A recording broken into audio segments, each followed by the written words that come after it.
ሰላም ጤና ይስጥልን። ይህ አሻራ ነው። እያንዳንዱ ሰው በምድር ላይ የራሱ የሆነ አሻራ አለው። ዛሬ ደግሞ በዓለም አቀፉ የጠፈር ምርምር ማዕከል ናሳ ውስጥ የማይረሳ ትልቅ አሻራ ጥለው ያለፉትን የአንድ ድንቅ ኢትዮጵያዊ ሳይንቲስት የህይወት ታሪክ ይዘንላችሁ ቀርበናል። የአሜሪካ የጠፈር መንኮራኩሮች ወደ ጥልቁ ህዋ ሲመጥቁ ከጀርባቸው የዚህ ኢትዮጵያዊ አእምሮና እጅ አለበት ብለን ብንነግራችሁ ታምኑናላችሁ?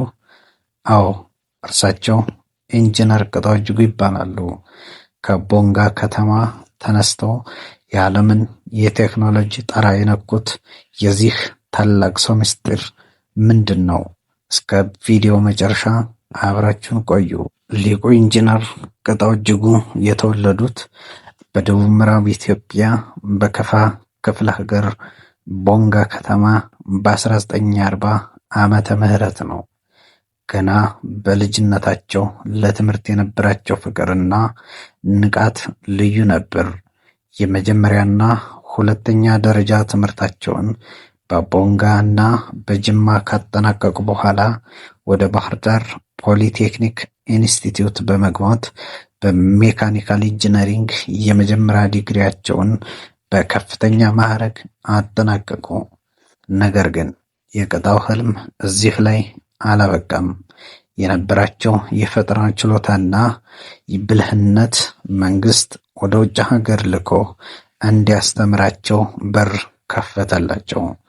ወደ ጃፓን ሀገር በማቅረብ በኦሳካ ዩኒቨርሲቲ የኤሮኖቲካል ኢንጂነሪንግ ማለትም የአውሮፕላን አሰራር ጥናት ላይ ጥልቅ እውቀት ቀሰሙ። በመቀጠልም ወደ አሜሪካ በመጓዝ በዩኒቨርሲቲ ኦፍ ኬንታኪ የማስተርስና የዶክትሬት ዲግሪያቸውን ማሳካት ችለዋል። ኢንጂነር ቅጣው እጅጉ አሜሪካ ውስጥ በትልቅ የቴክኖሎጂ ተቋማት ውስጥ እየሰሩ ሳለ ነበር የዓለም የጠፈር ምርምር ማዕከል የሆነው ናሳ አይኑን እየጣለባቸው። በናሳ ውስጥ በዋና ኢንጂነርነት ተቀጥረው መስራት ጀመሩ። እዚህ ላይ ነው እንግዲህ ታሪካዊው አሻራቸው የተመዘገበው። ኢንጂነር ቅጣው ለአሜሪካ የጠፈር ምርምር ስኬት የጎላ አስተዋጽኦ አበርክተዋል።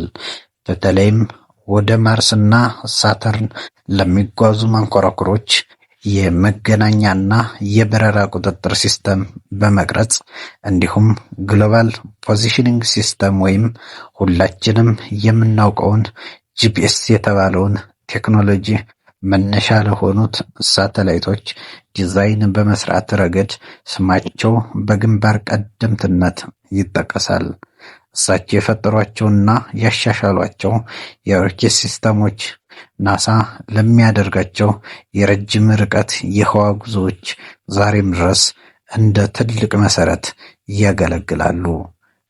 ኢንጂነር ቅጣው በአሜሪካ ትልቅ ክብርና የሥራ ደረጃ ቢኖራቸውም ልባቸው መቼም ከኢትዮጵያ አልራቀም ነበር። አፍሪካና ኢትዮጵያ በቴክኖሎጂ ማደግ አለባቸው ብለው በጽኑ ያምኑ ነበር። በተለይም ወጣቶች በሳይንስና ቴክኖሎጂ እንዲበለጽጉ የአፍሪካ የቴክኖሎጂ ኢንስቲትዩት ለመመስረት ትልቅ እቅድ ነበራቸው። ሀገራቸውን በተለያዩ የልማት ስራዎች ለመርዳትና እውቀታቸውን ለማካፈል በተደጋጋሚ ይመለሱ ነበር።